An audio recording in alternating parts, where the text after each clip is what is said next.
To Adam's Athenaeum. Let's take a look together through the news and records of our times as we try to shed light upon the unvarnished truth. Thanks for coming back to listen to this episode about socialism, an introduction.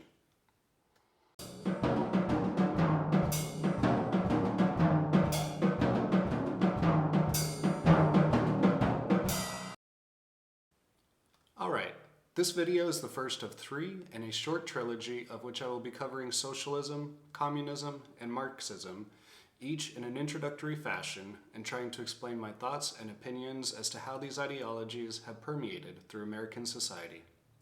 As a reminder, I'm not a history major or anything too cool or smart. I'm just a guy on the internet using as many resources as I can to find out the truth. Let's begin by defining socialism. According to Merriam-Webster, the essential meaning of socialism is a way of organizing a society in which major industries are owned and controlled by the government rather than by individual people and companies. The full definition of socialism is any of various economic and political theories advocating collective or governmental ownership and administration of the means of production and distribution of goods. A system of society or group living in which there is no private property. A system or condition of society in which the means of production are owned and controlled by the state. A stage of society in Marxist theory, transitional between capitalism and communism, and distinguished by unequal distribution of goods and pay according to work done. So when you hear terms like centralized government power, bigger government, more government-funded programs, these are all socialist ideals. When you hear about the redistribution of wealth and governmental ownership and administration of the means of production and the distribution of goods, this basically and practically means there will be power-hungry gangs or factions who control the access to and distribution of goods such as food, basic toiletries, and water. Some folks today are all for taking away property rights from certain people. I ask you this, why do you want to give up your right to your house, your car, pets, and neighborhood, and never get them back again? If you can look me in the eye and tell me that you are 100% okay with random people strolling through your house at any time of the day, doing whatever they please, for however long they please, I worry about you. If you can look me in the eye and tell me that you're okay with some random person taking your collection of baseball cards or Pokemon cards, and that the government allows that, then I feel like America probably isn't the best country for you. What frightens me is that Merriam-Webster defines this also as a stage of Marxist theory, transitional between capitalism and communism. If you don't know what communism is, I'll be doing an introduction video to the ideology soon. As far as capitalism, it's what we live in.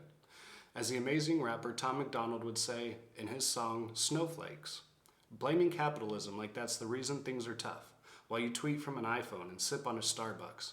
You're supporting what you stand against. You don't think you are, but a Percocet addict don't donate money to pharma. We are all blessed to live in a capitalistic society, even with all of the pitfalls, imbalances, and imperfections. If you don't like it, you should experience life in a socialist country, and being a tourist doesn't count.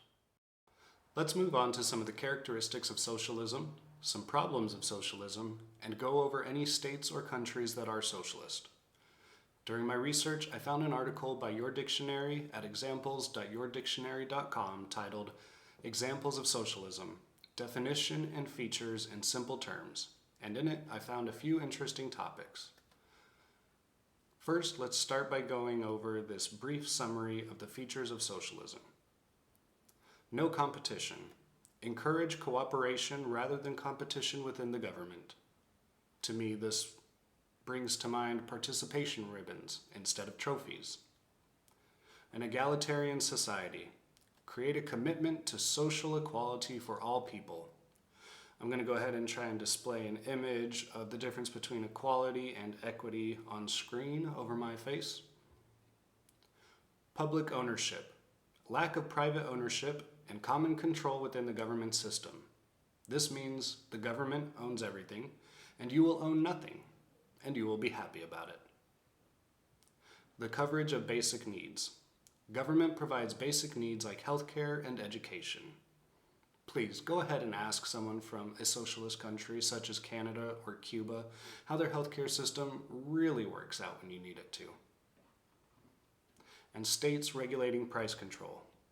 It means it lacks a stock market in a socialist society and that the government controls prices.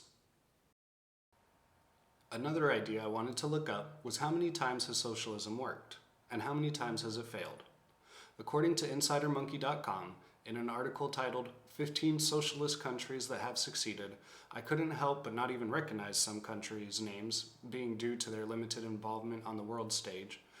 I also noticed that all of these countries listed are not successful. So let's explain a few of them. Number 15 on this list is going to be Moldova. And just in the first paragraph it says, Moldova was a socialist republic in the Soviet Union, but after the Soviet collapse in 1991, Moldova became independent and joined the world economy. It started liberalizing its economy and privatized a lot of state companies.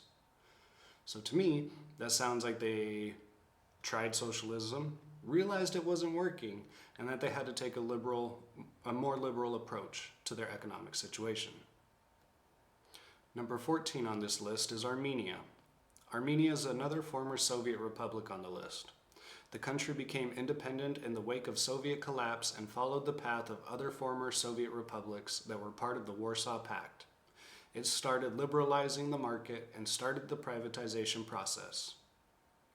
So once again, it says these are socialist countries. However, as I'm reading these to you, it pretty much proves itself wrong by its own words in this article, that these may have been socialist countries at one point, but they realized that economy wasn't working and they had to take a more liberal approach to how they looked at economics.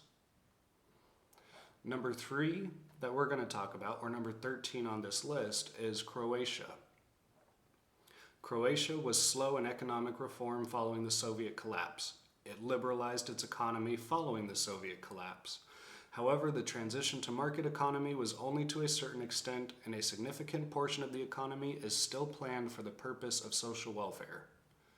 So, I'm reading the same thing pretty much from each of these 3 countries. They tried socialism, and it's not working. So can we really call them socialist countries if they're trying to liberalize their economics and their societies?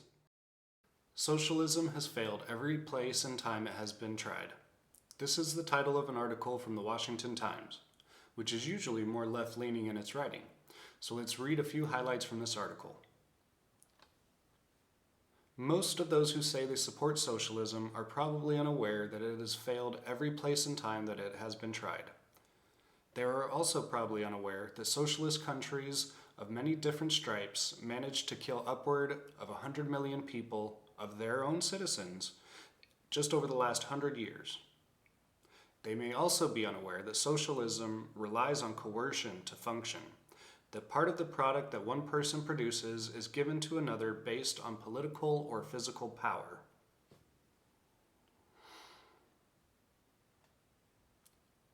Many of those who have looked into socialism may recognize the following traits, which lead to the building of a socialist system. Many have attributed these processes to a man named Saul Alinsky. However, I can't find him to be the author of these traits. The stages, or traits, are as follows. Healthcare. Control healthcare and you control the people. Wow, that sounds like Obamacare, doesn't it? Welfare. Take control of every aspect of their lives. Food, housing, and income. Sounds like the labor shortage we're going through, the food shortage, the housing shortage, people quitting because maybe they're not making enough money. Education. Take control of what people read and listen to. Take control of what children learn in school. Well, critical race theory comes to mind, and being brainwashed by the mainstream media news also comes to mind. Religion. Remove the belief in the God from the government and schools. That happened a long time ago. Class warfare. Divide the people into the wealthy and the poor. This will cause more discontent and it will be easier to tax the wealthy with the support of the poor. Yep, I see class warfare already. Just depends on how dig into the news you're willing to dig. Debt. Increase the debt to an unsustainable level.